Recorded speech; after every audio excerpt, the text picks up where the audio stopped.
don't ask what the world needs. Ask what makes you come alive and go do that. Because what Great. the world needs is more people who have come alive. It is all about each of us figuring out what makes us come alive and really just go do that.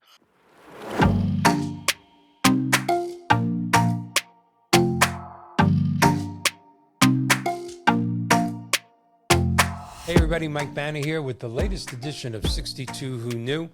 Very excited about our guest today. Let me give you a little introduction. Her name is Miss Cathy Derksen, and Cathy is the passionate founder of Inspired Tenacity and an international speaker, a publisher with 24 number one hits on the best-selling author on the New York Times best-selling list. And after reimagining her own life in her 50s, Cathy discovered her mission to help midlife women embrace new possibilities and boldly share their stories. She believes that authorship and communities are the keys to true impact, both for the storyteller and the lives they touch. Our bio is much longer than this, but I want to get to talking to Cathy even quicker. I was lucky enough to meet Cathy through an incredible organization called C-Suites. And Cathy, it's just so great to meet you. And so thank you so much for being here. No, thank you for having me. It's always fun. I love the title of your podcast. Oh, And I thank you. am 62. I just turned Who knew 62 you'd be about a doing month this ago. at 62? That's right. Who knew? Yeah, you're. And now in 13 years, we're going to have to change the thing to like 75 and we're still alive. But for the time being, we're staying at 62. Who knew? Well, again, it's such a pleasure to have you. You know, one of the great things about being a podcast host, if you're not too egotistical to know that your guests always know more than you do. I love being the host and learning, and I've learned a lot about you in the last 10 days, but I love having the actual expert here. And one of the things that I've learned, because we are a retirement planning platform, 62 Who Knew, the premise is all about longer lifespans is the most dangerous double-edged sword that any generation has ever faced. Not trying to scare our readers and our viewers, but it is. And if you don't prepare for that longer life, that age 65 to 90, or maybe even 95 or 100, it could be a big problem, or it could be a great segment of your life, which I'll remind our viewers to go to www.62whoknew.com and download all the free stuff on long-term care insurance and life insurance and annuities and all the great stuff that we do, and a free long-term care plan. All the great things we do. Go, and it's all for free. But it's fun to have someone on the show that we're not going to talk about, you need to buy long-term care insurance and let's fund an annuity and maybe we should take some equity out of your house.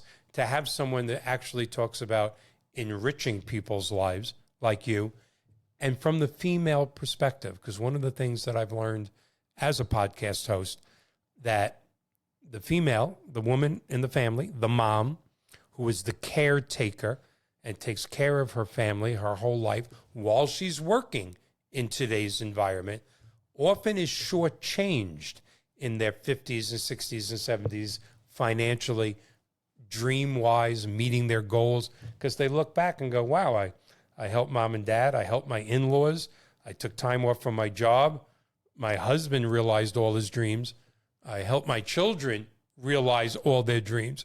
She's the caretaker, she's the person. Where am I? And I know that's your specialty, and that's what I want to concentrate on today. So how do you usually start, with your own story and how you rejuvenated, or, tell me, how do you want to start to do this? Yes.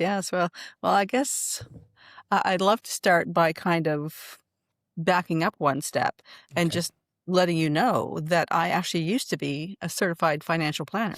I was a CFP. I did have those conversations of all of those other things. And part of my pet peeve while I was a CFP was the idea that we were supposed to sit down with people and calculate all those numbers and make all those plans. But there was never time available really to really talk about what are you actually going to be doing in those years. It was, this kind of old retirement model that we're just going to stop working at 65 and then putter. Yeah. There was no real thought about what is life really going to look like? What do you want it to look like? And so yes, so I actually come from that background as well. And my original career was actually in medical genetics. Oh, And I cool. spent 25 years doing that. And around 2010, I hit that time in life when I was really well, we were actually involved in a fatal car accident. Oh, And it no. really gave me that wake up call of, life is too short to really to not take it seriously. And so that was really when I started this thinking about what am I supposed to be doing with my life? What is the gifts that I'm here to bring? And that's when I went into financial planning, thinking, well, this is how I can help people.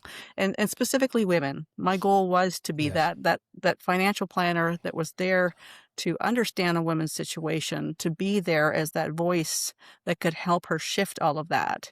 And I worked as a financial planner for about 10 years.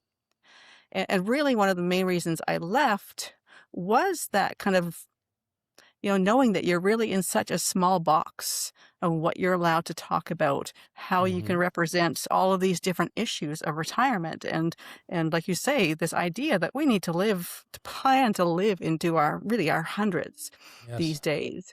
And to me, we need to be looking at it in a way that we're going to do it well. We're not just going to do time, like again, that model of just puttering until it's Right. all over. Absolutely. But looking at it as this is a time to really think about what is it that we want to do next? What is it that inspires and motivates us? Because really, if we're going to do this time in our life well, we need to be mentally stimulated, socially stimulated, challenged on many levels, and doing things that really we are passionate about. And so that's, a big part of where I come into this conversation around really what are you going to do in that time? It's always amazed me that the best of people that I've met, and I'll be 68 in a few months, so I'm getting up there, but the best people that I've met, not just through the podcast, but in my life, in my career, personally and professionally, that have really accomplished wonderful things like you have, it always starts with a basis of wanting to help people, like what you did. You got to Yep. that certain point in life and said, I want to help more than just the long-term care insurance, annuity, life insurance conversation. I want to talk about more. I want to help more. And that's the one common thread, I think, for all, I'll just say it, great people. It starts with the desire to help, success, socially, financially. That comes along with it, but that's never been the original goal. The original Yes. goal was to help people. And I always love hearing that, like from people like you. Yes. No. Well, and I think that's it. I think if you focus too narrowly on just what do I want and you know, how much money, what kind of car, what kind of house, Hmm. that that you're missing so much of life. Hmm. And really all of the real color in life comes from the interactions with other people and the helping of other people and just thinking bigger than yourself. Right.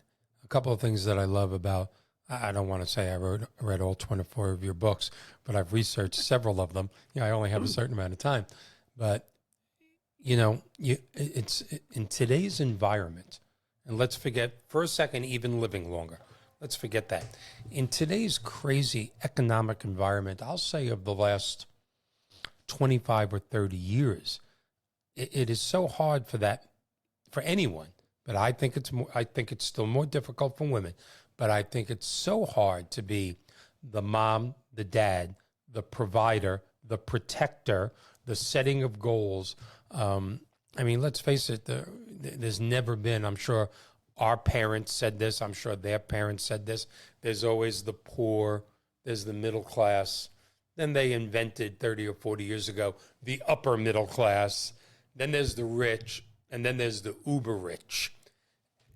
Today, there seems to be such a disparity the last few decades, and that disparity is getting wider and wider, where the lower income people, I don't want to say poor anymore, in today's world have almost no shot at quality of life. Lower Yes. income and even mid income, if there is anybody like that, it's survival. Even when when the married couple, I'm just going to say it, is making low six figures, but between the mortgage payment and two car payments and major medical expenses being so high and 2.3 children that want to do a lot of good stuff after school, survival seems to be taking the top rung of the ladder, which it should, and not, no, it shouldn't. It has to. And then suddenly you get to that point in life and go, oh my God, where was the color in my life? Because survival isn't really the color. But it's Yes. such a prevalent thing in today's environment. Mm. Oh, definitely. And yeah, especially like you say, given the economic situation in so much of the world right now, that it really has gotten to that point that even people with a good education and what used to be a good career that would normally have given them the opportunity to buy a house and live comfortably and travel and those things, now it is barely paycheck to paycheck. Can Yeah. we make it? No room for anything extra, no room for the frills, and just that focus on work. And I know definitely where I live, the cost of housing is so high that that becomes the main thing that's controlling people's real incomes is how much they have to put into their housing. Oh my God, yes. I mean, here, and forgive me, what geographically, where are you? Mm. I'm on the west coast of Canada, near Vancouver. And prices are that high there. Oh, it's crazy, yeah. Even a starter home, you're looking at 1.5 million. So you're looking at California prices, basically, if I had to compare. Yes, Yeah, yes, yes. and that's just, even here, I'm on the west coast of Florida, was known as the Tampa Bay area. And, Florida surpassed New York several years ago with more than 20 million, population. So we're not the little state we used to be. But even in this area of Florida, a decent home, I'm not telling you a palatial or even what we used to call in the mortgage business a McMansion, a decent home, a 3-bedroom, 2-bath with a pool. And I know people across the country are going, pool? Yes, everybody in Florida has a pool. Everybody has a pool. Sometimes they don't have food on the table, but they have a pool. And most of them have screen enclosures because the bugs are so bad. But a 3-bedroom, 2-bath pool in this area, 550, 600,000. How is a married couple with 2.3 children going to save up, forget 20% down, 120 grand, 5% down, 5% of 600,000 is 30 grand. And then because of the incredible insurance prices, because of all our hurricanes, there's articles everywhere that your insurance premium is almost what a house payment used to be. So, Wow. you're talking about a $3,500 house payment on an average house. Even when you can afford that, that's scary. That's just nothing but scary. But yours is twice that much in your area. How are Yes, people yes. compensating? I don't understand. They are barely scraping by, that they're putting really most of their income is going towards housing. And even to rent, like a 1-bedroom apartment, you're looking at $2,000 a month. We're pretty much the same way here in the Tampa Bay area. 1-bedroom, 1,500 to 2,000. A 3-bedroom, 2-bath house, family house with a pool, $3,000 a month, Yeah. 3,500 a month. It's we seem to be, and I don't want to get onto this because that's not why you're here, but we're in a very circular, destructive cycle right now. I guess obviously not here in America, but to our best friends in Canada. And yes, you are our best friends, no matter what anybody says. Thank you. Do not let anybody tell you different. You are our best friends. But get back to that middle-aged, 60, even 70-year-old woman that comes to you and says, what do I do? I still have a lot of life left, but where's the passion? Talk to us Yeah. about that. Yes, yes. Yes, and kind of like what you were saying too, that most women have put themselves on the back burner, put themselves on hold Mm-hmm. for decades while they looked after everybody else, worked jobs that really were just to fit around the family's needs and timing, not necessarily something they actually wanted to do. And then they get to, like you say, these 50s and 60s, and it's been so long since they've even asked themselves, what do you want? They don't even know. That's right. And then to get to the flip side of that is the idea of giving yourself permission to ask, what do I want? Mm-hmm. Is the other side of that we've spent so long just looking after everybody else and feeling that's our role. That idea of actually having permission to do what we want to do, to step away from what we've always done or what the family expects us to do. And so those become some really, really key things that are important to get over. And that's one of the things I love about the books that I do, is that that's really kind of what it's focused on. It's all a couple of my books have men in them as well, but most of my books are just focused on women. But a big part of that is sharing our stories so that we can inspire and really show other women that, yes, we can do something completely different. We are not old and obsolete. We are not just going to sit around and putter for the rest of our life. Mm-hmm. That now is the time to do something completely different that inspires and excites us. So really all the stories that's a big part of it, is really inspiring each other. What's the biggest threat to your retirement savings? It's not the stock market. It's the cost of long-term care. Home care, assisted living, or nursing facilities can drain your life savings in just a few years. That's why long-term care insurance isn't a luxury. It's a necessity. It protects your assets, preserves your independence, and gives your family peace of mind. Don't leave your future to chance. Visit 62whoknew.com and start planning the retirement you deserve. Are you turning 65? Well, if so, the most important decision in your life right now is to determine which Medicare plan you need to be on for your unique changes in life. Are you still working? You on your employer's plan? How about being a snowbird? If so, you need to speak to a Medicare consultant who can help you with your needs. I'm Diane Daniels, and I'm the CEO of Medicare Nation. Go to www.62whoknew.com and click on the Medicare Nation tab. I will give you a free consultation to make sure we find the right plan for your unique needs. Anthony and I were just talking beforehand. He's one of the rare human beings in the country or in the world that has never seen a Rocky movie, and I still haven't emotionally got over that. I'll deal with that with him off air. Why are you putting me on the spot? I'm not sure if I've just ever am. seen I don't think I've seen a whole movie. I Oh know my I've seen God, bits and what's going on in pieces, but Canada? I don't know if I've ever seen a whole Rocky movie. Oh, I guess the the original I probably did way back Yeah. then, but And it's definitely a man motivational thing. But you're right. There's certain things ingrained in us, no matter how much from the 1970s you've come a long way, baby. When push comes to shove, it's the woman that takes care of everybody. And I don't think that's a bad thing. I think that's a wonderful thing. There's some great fathers out there, wonderful fathers, wonderful men. But when push comes to shove, mom takes care of the family. Grandma takes care of the family. And it's such a wonderful role to have. But it does, I think, hardwire from a young girl's age them into not really going after their dreams, but to help everybody else achieve their dreams, like you said. And I've seen this in my family and with friends, convincing them that they're allowed, to have that permission to go for it. Sometimes they're the hardest person to convince, not anybody around them. yes. Well, and even I often find myself reminding women that your immediate family and friends are generally not the ones who will be encouraging you to do something different.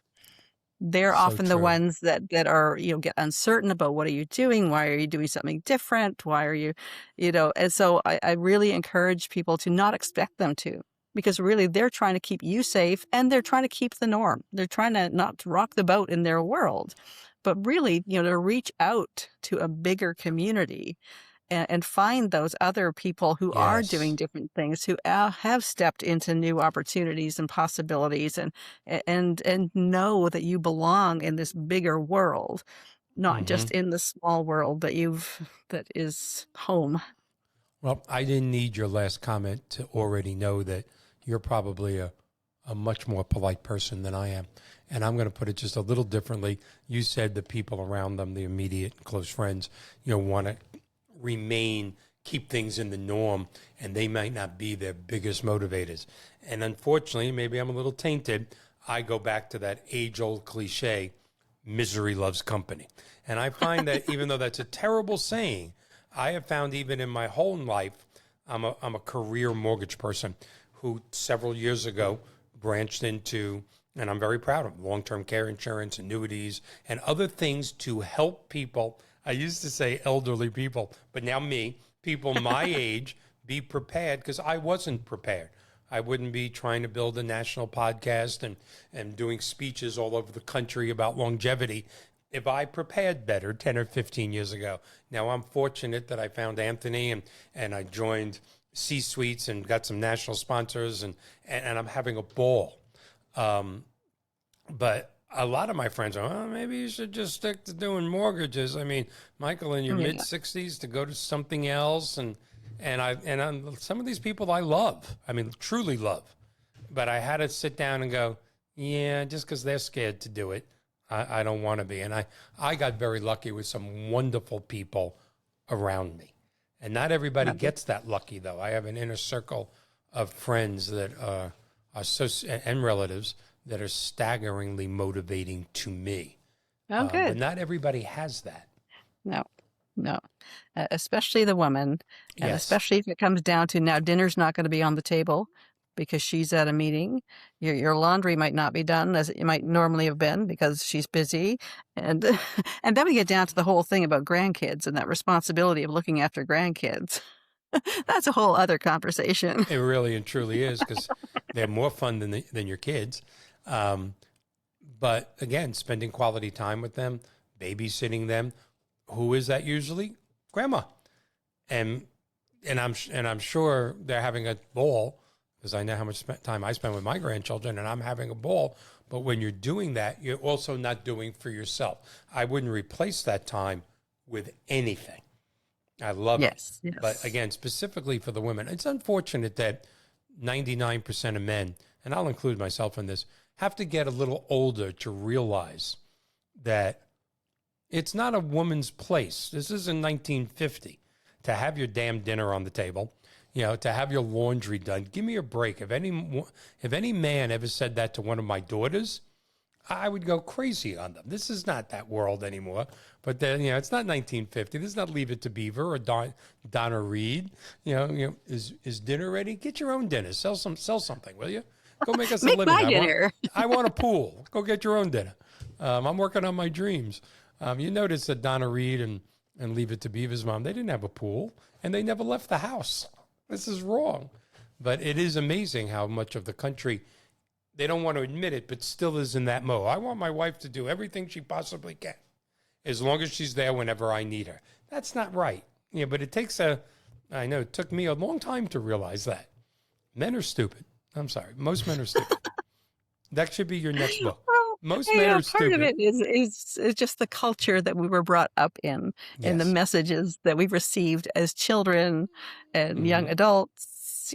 So really, I mean, we're all shaped by the environment that we're in. So, Yes. so we won't blame men in general as being stupid. We'll just say our culture needs to evolve Yes. more than it is. Culture needs to evolve. I like it. So men aren't stupid anymore. Okay, so give us some examples if you wish to. This is your first time on the show. I'm hoping first of many. Give us some of your, when you're out speaking to a group of women. We're going to probably have about 6,000 to 8,000 viewers of this show, of this segment. Cool. And I know, according to our demographics, at least half of them are women. Tell me what you want to say to these people, what you want the message to be, and how they can contact you. And they're not going to read all 24 of your books. What books you think they should read if they're in that place, in their 50s, 60s. You said even 70s, some women. And there's still so much life left. Yes. What do you say to these people? And actually, the oldest woman in my books so far is 85. Oh, my God. So, just keep right on going. And New podcast, 85 and still alive. that's right. That's right. That's right. But one of the big messages, one of my favorite quotes, is a Howard Thurman quote, is don't ask what the world needs. Ask what makes you come alive and go do that. Because what great. the world needs is more people who have come alive. Mm-hmm. And to me, that sums up everything I do. It is all about each of us figuring out what makes us come alive and really just go do that. And with that idea that really the more that we are feeling inspired and strengthened by, what we are bringing to the world, to me, that is what's going to shift the whole energy around what's going on these days. That we need the good, that teeter-totter of, and the tipping point, we need to tip over on the side of good with more of us really focusing on doing what makes us come alive. And like we were saying earlier, especially for women, many of us have been so separated from what makes us come alive while we've been looking after everybody else and focusing on everybody else. And just like you mentioned too, the survival, to get past that and actually allow ourselves to think about what makes me come alive and how can I go do that. So to me, that is the top message that I share with everyone. All right. So without giving away too much of the inside secrets, how do they do that? I mean, as you're speaking, I'm thinking to myself, what makes me come alive? And you know something, my first 3-4 answers, I love my answers, playing with my grandchildren, being with my children, having fun with Anthony, doing the podcast. These are things that I enjoy thoroughly. Do they make me come alive? I don't know if I've had that thought, and I don't mean this in a terrible way. Life is great. I spend a lot of time laughing, with my friends, with my relatives, with my children, with my grandchildren. Life is good. I don't know if I've thought personally what makes me come alive in decades. Yes. I get a feeling, though, that doing the podcasts and things like this is part of that story, because I definitely get that feeling that talking to new people and having discussions and conversations in directions that you're interested in, like that's definitely an example of a piece of that. I think so, yeah. And part of it for me, when people ask me that too, I bring a lot of it back to intuition, to that gut feeling. Like what brings that feeling inside you that's, to me, it's like a lightness, like a glowing almost, like a warmth that's really in your core. To me, that's when I know I'm on the right track, when I'm feeling that kind of inner glow, I guess you could say, but just an intuitive feeling that, yes, this is the right answer. And it's this last month was 5 years since I left my corporate job. And I've been saying lately, if you'd asked me 5 years ago if I was going to get into publishing, becoming an author, I would have laughed at you, because there was nothing in my past lives. There was nothing in what I thought my next steps were going to be. None of this was part of that. So it really has all developed over the last 5 years, and really over the last 4 years, because it really took me that first year out of corporate to figure out what is, like, again, what is my gift that I'm bringing.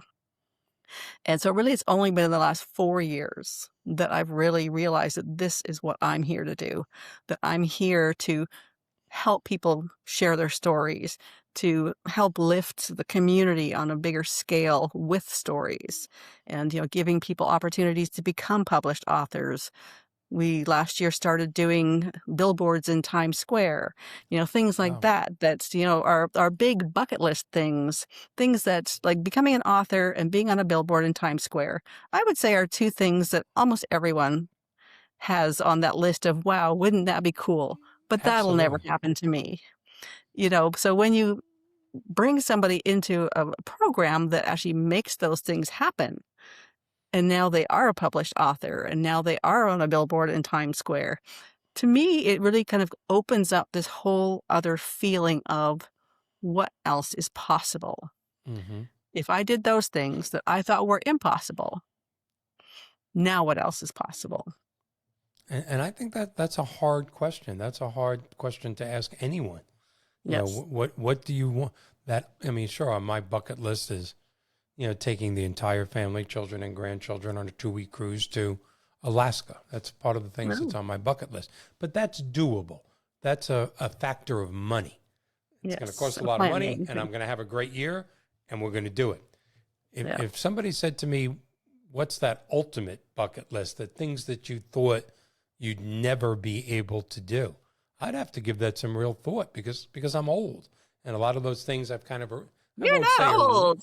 oh, I'm old. Cathy, I'm old. Cathy, the first time I went to Vegas, I stayed in Caesars. Caesar was actually there. That's how old I am, Cathy. I'm very old. When I went to school, Cathy, there was no history. The book was just empty. I'm old. But it really and truly, I'd have to sit down and think if I wanted to let my imagination go. What would that would be incredible. I can come up with some things, but I think Correct. might be a hard thing for a lot of people. Or is it that just me? No, I think it's true. I think that usually when you ask someone that question, the things that they think of in most cases are things that are doable. Mm-hmm. Things that, they've thought about before and they know how to do it or how to get there, but they just haven't done it yet. Mm-hmm. And so I would say for most people to stretch beyond that into the things that they really thought were impossible. That's right. But then how can I make that happen? And it really is amazing what you can do when you decide you're going to, even if it doesn't feel doable. Mm-hmm. And well, one of your books that's right over your shoulder right now, I have a feeling is about that. Embrace courage. Courage is hard sometimes. Yes. And actually, that was the first book that I created, so coordinated. And so I think that was what kind of led to that title as well, that I knew that Wow. I would have to embrace courage Mm-hmm. to think that I could just go out in the world and find 20 people who wanted to be in my first book. How did you And find 20 people in your community? well, parts were from community that I already had. Others was reaching out beyond that. And that's one of the things I love about this work that I'm doing now, that it really does make me reach and reach and reach out beyond my community, out into the Mm-hmm. next community, out into, beyond there, because all of my books are international groups of people, and many of them I had never met before they got involved in my books. And so it's, it really is a great way to expand your community and your network and to really get to know people you otherwise would not have ever had contact with. And when you reach out to people that maybe know of you and say, I want to get very personal and include you in a book, what are usually their reactions? I would say probably the most common reaction is that they know that they have an important story to share, but they don't think that becoming a published author is something, going back to this idea of what's possible. They feel like, oh, I'd love to be a published author, but that's not in the cards for me. So getting past that feeling of, oh, I could never do that. It's like, yes, you can. That's why I'm here Yes, to you tell you. can. And So how do you advertise yourself so people can? I know you reach out to people and communities, but if someone wanted to reach out to you after watching this, what would they do? The best places to find me. So LinkedIn is the social media that I am most active on. Other ones you might Mm-hmm. find me, but I'm not really there much. So LinkedIn is the best place to look for me and connect with me. My website is inspiredtenacity.com.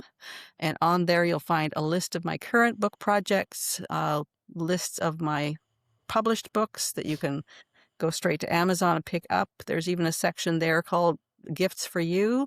And on that one, you can actually download free PDF copies of several of Mm-hmm. my books. So that's there as well. So those are the two best ways. So LinkedIn and my website. Anthony will be posting those links when we post this episode. Good, thank you. Yeah, I'll put them in the description. All right, fantastic. And I've said this on a few episodes, but things just get so carried away. And it was only 6 months ago that if we got more than 1,000 or 2,000 views in a month, I was so happy.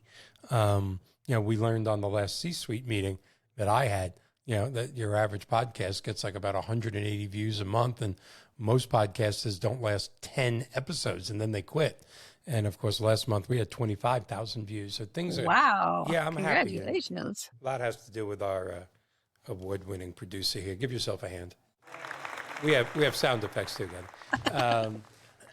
But and we're going to go up to 50 or 100,000 before the end of this year. But one of the things I want to get on the new website, because the www.62whoknew.com continues to help a lot of people with all the information you can get from them, and I'm so proud of that. But I want to start a library of all my great guests of the 62 Who Knew library and what must reads for the 62 Who Knew viewer. And of course, you'll be on that, and there'll be links for your books and everything like that. It never seems to make it to the top of the list the last 6 months. But I absolutely want a 62 Who Knew library. So would you like to share a couple of success stories that you have been touched by emotionally? Well, one of my favorite stories is one of the women who's been in a couple of my books now. She is 75, and when I first approached her, she was a member of a networking group that I was part of. And when I invited her to come onto the first book, she immediately was like, well, nobody wants to hear what I have to say. She's someone who has always been, I guess, more on what would be called the woo-woo kind of thing her whole life, and has always felt like nobody really wanted to hear what she had to say. She was always treated like she was different and weird, and so she really hesitated to get involved in the book. But she was in the Embrace Courage book, and to put out her story and her lessons and what she likes to put out in the world, and she got amazing feedback. So many people coming to her and saying, yes, I've been waiting for you. Yes, I agree. Yes, really embracing everything she was doing. And so she went from someone who didn't think anyone wanted to hear what she had to say to finishing that first book with me. And then she was in another book with me. And then she went on to do 2 solo books and start a YouTube channel. So the 75-year-old woman went from feeling like nobody understands me, nobody wants to hear what I have to say, to now having 4 books. And this was all in a year and a half. That's In a year and a incredible. half. Yes, That's exactly. just that. What a story that is. It's Yes. funny you said she was different and weird. I have learned over the last 50 years that all the greatest people that have accomplished the greatest things, from scientists to authors to anything you can imagine, have been considered different and weird. From Einstein right down the list. Yeah, I agree. I think that we have to we have to change society like we're going to change everything else to different and weird is good. Yes. Maybe the normal people are just feeling intimidated by us weirdos. Yeah, and that's right. I've said for many, many years that my family, and I've said this long before it was popular, puts the fun in dysfunctional. That's what we do in my family. We put fun in dysfunctional. I don't know if I've met anybody normal in a long time, if ever. Because what is normal? Anthony, what is normal? Normal doesn't fun. exist. Normal doesn't There exist. is no such thing. It's like reality. One of the young people listening are going, what's an album? But Robin Williams, my favorite comedian of all time, his first gold album was Reality. What a concept. Because there is no reality. Reality is what you perceive it to be. If a little baby perceives having their favorite blanket helps them sleep, well, that's their reality. And if you take that blanket away, they won't sleep. So that first, if you ever get a chance, anybody that's listening, go get Robin Williams' Reality. What a concept. The depth is way beyond this time. Probably the 70s, if I have to guess. 70s, maybe early 80s. Maybe 80s. Yeah, late 70s, early 80s, I'm sure. Yeah. So Mork from Mork had a lot of knowledge for this planet. Nano. No, look at that. Yeah, see? People our age, Anthony, we know what to watch on TV. Your age people, not so much. I believe you. And movies, that's right. You didn't see a Rocky. I give you a break. I'm going to invite him over to my house, and we're going to do a Rocky marathon. It's going to be like 16 hours. I'm not going to let him leave till we watch them all 9 of them. So, how, besides coming to LinkedIn and to your website, if you wanted to leave our viewers, specifically our female viewers, but you do help men also, don't you? Yes, yes. Some of my books I don't want, are she's not a man co-ed. hater. She's not a man No, no, hater. You know, no, no. And even the books that I have that are only women, it's not about man hating.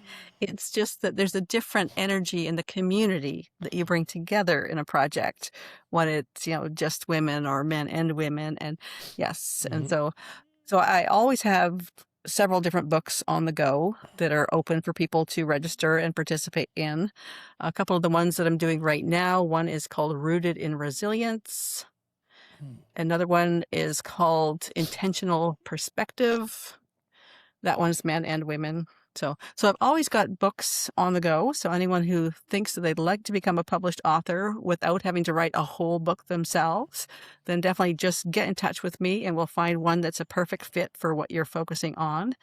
And like I said, also doing the billboards in Times Square. So that's an extra fun bonus on top of just getting published. And there's no doubt in my mind. I would personally like to talk to you about that. And we'll talk more off air about that.